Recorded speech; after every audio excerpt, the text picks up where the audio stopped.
morning. Appreciate you being here this morning on a holiday, right?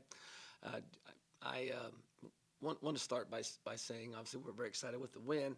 I know I said this after the game, but the Bobcat Nation was out in full force. It was an electric atmosphere. Obviously, the game had a lot to do with that. Very exciting down to the wire. But it was the student section, I thought, was phenomenal. We were missing some of the glow sticks I see in the convo and the cutout picture of Coach Bowles rolling around. But it was really electric. It really was. So I want to give a shout out and thank all the students on campus for sure. Obviously, with a win like that, your program's going to get recognized a little bit. From what I understand, had a couple players that were named MAC East Player of the Week. Curtis on offense and Nathaniel, special teams players, from what I understand. Curtis obviously played well. I thought with the experience that he gained last year, the 3 games during COVID season, he looked comfortable to me, and I think that being comfortable stems from the experience I mentioned, along with the off season that he had, and had a really good fall camp. So super excited with the things he got done. Nathaniel, true freshman. We knew what we had in his recruitment coming in. I mean, highly on the national kick stats. National record holder, I believe. Got a really live leg handling our extra point and field goal. But I think what the unique thing that he's got is he's got a short memory. To be really good in the secondary, you got to have a short memory. Things don't go your way, you got to get on to the next play. I think he's got a maturity about him mentally. So really excited about those 2 guys and the football team moving forward about getting better each week. And then a couple more things on the game that we can be better in special teams. We had a couple things that we got to get cleaned up, but from an effort standpoint, that's a staple here. I'm super excited about the football team. I love coaching these guys. They play with great effort. They want to be great, and what we want as a staff is to get better each week, and we're on to week 2, which leads us to Penn State. Super excited about an opportunity. It's about a 5-hour bus ride. Be great travel, and it's a great opportunity for our team. And we're focusing on taking a big step. That first thing the time in between your first game and second game is when you're going to make your most improvement. That's an old coaching cliche, but it's very true. And so we're looking forward to the challenge. Okay, Coach, we saw Julian Ross go down with an injury. Is there an update on that? X-rays were negative. It's an ankle. I'm not sure if it's high or low yet. We'll probably be a couple weeks. I'm certain he'll be out this week, but we weren't sure until the X-rays come back negative. We are going to do an MRI at some point in time this week just to rule out anything major.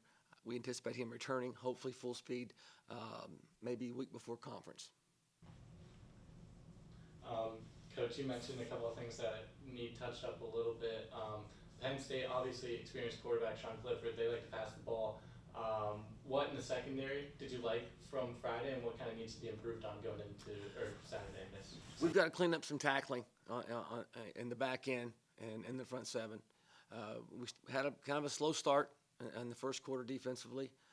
Had some communication issues, trying to keep up with some of their tempo. We were doing some wristband things defensively. But we settled in. I found a way to get off the field on 3rd down, middle of the second quarter, I believe. Slow start on 3rd down, but made some really good adjustments at halftime.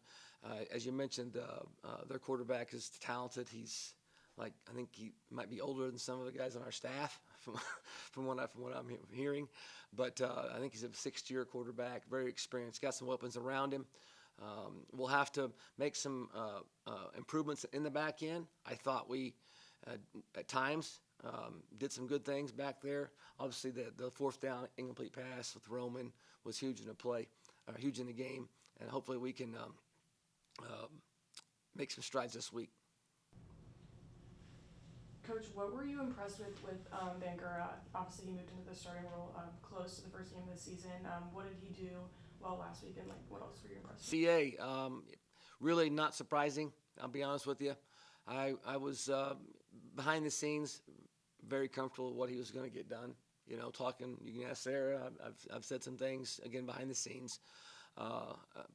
From what we saw last year as a true freshman, you know, the 4 games able to redshirt him, the kind of spring he had, the off season, he's got a great mentality. Comes, you know, played for Coach McGregor at I apologize, the Matha Catholic in D.C. area in the DMV, which is a historic program and got a lot of tradition.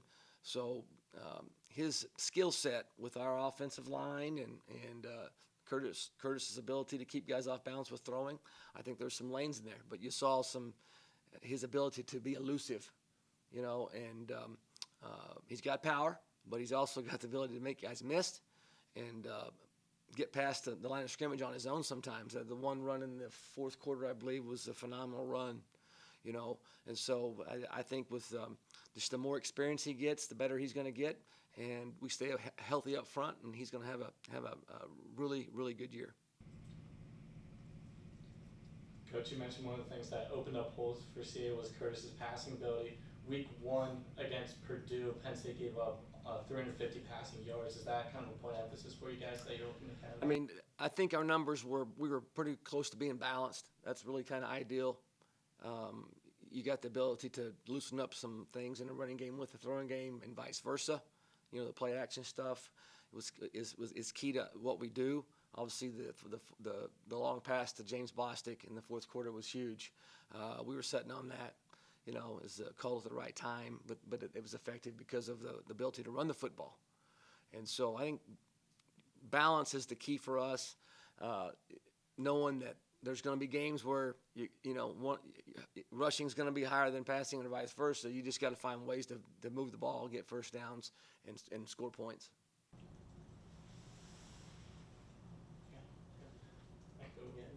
Coach, you kind of mentioned the tempo of FAU, but I guess against Big Ten opponents and stuff like that, big environment, there's a different speed to the game, would you say? What's that adjustment going to be like going in there? Yeah, really, the tempo that we saw Saturday, I would think would have us ready for anybody that we're going to face the rest of the year. You know, and so our program is very excited about playing a Big Ten school. We recruit PA, right? We've got some. I mean, if Kurt Danick was healthy, we'd be starting 3 guys from PA on the offensive line. You know, O'Shawn, Bailey Henderson. It's going to be exciting for those guys, and there's some turf stuff there. I mean, obviously, Penn State's Penn State, but the tempo and the stage is, hey, our guys' focus is to get better each week. I said it after the game. We respect all opponents, fear none, and we're going to get better this week. You were obviously here for that game in 2012 and what it meant for this program. What are you maybe instilling in the team leading up to that as to kind of how special that moment was 10 years ago? Yeah, it's not. To be honest with you, it's not talked about. I know that obviously I was the offensive coordinator. My best friend Jimmy Burrow, neighbor, was the defensive coordinator. It's a special moment personally. Coach Solich and that long history. It's a special moment to me and my family, but to this football team, we're excited about this Saturday and the opportunity that we have that lies ahead. And we're going to again come out to work today. It's been 24 hours since we played, or over that, so we're focused on Penn State and looking forward to this great challenge. I have 2 questions on behalf of a reporter over at Penn State. He'd like to know, how would you describe the anticipation when you head to a place like Beaver Stadium? I've had the opportunity to play there a couple times, and Sarah just mentioned one, and then we played there in Nebraska. The thing that stands out in my head, just with that question, is the fans. It was they were most gracious. To be honest with you, I spent 5 years in Nebraska, 4 seasons, and the opposing team, win or lose, we're treated with the utmost respect, and that's what stands out the most to me with Beaver Stadium and that program is their fan base and how well they treated us.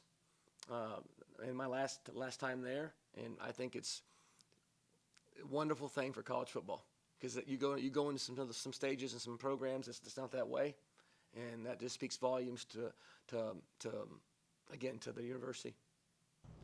And he'd also like to know if the 2012 Ohio Penn State games come up specifically in preparation for this game, and if it has, how does it feel knowing you're going to this game with a win streak, both from that game and then this first game? Yeah, that really the only hasn't come up at all really, except one time this morning. We know crowd noise is going to be a factor. It's hard to simulate that, and we had some discussions as the offense as far as crowd noise and how we're going to handle it. We've got a plan. We played in loud stadiums before. We know that they've got a great student section, just like we do, and so. And I will have to say that it's been a couple years since we've been in that environment. I mean, last year's Syracuse game was here. It was loud, but it's our fans, and then Northwestern, their stadium's a little, it's spread out a little bit, so that it's loud there, but it's not, where we're headed. And then we had COVID in 2019. Our Monday game was Virginia, and we were playing on the road because of the hurricane, so that dialogue with staff-wise, so it's been a minute, as far as the noise. But I think, with Kurt's experience, and Parker, it was played well. We'll handle it as best we can.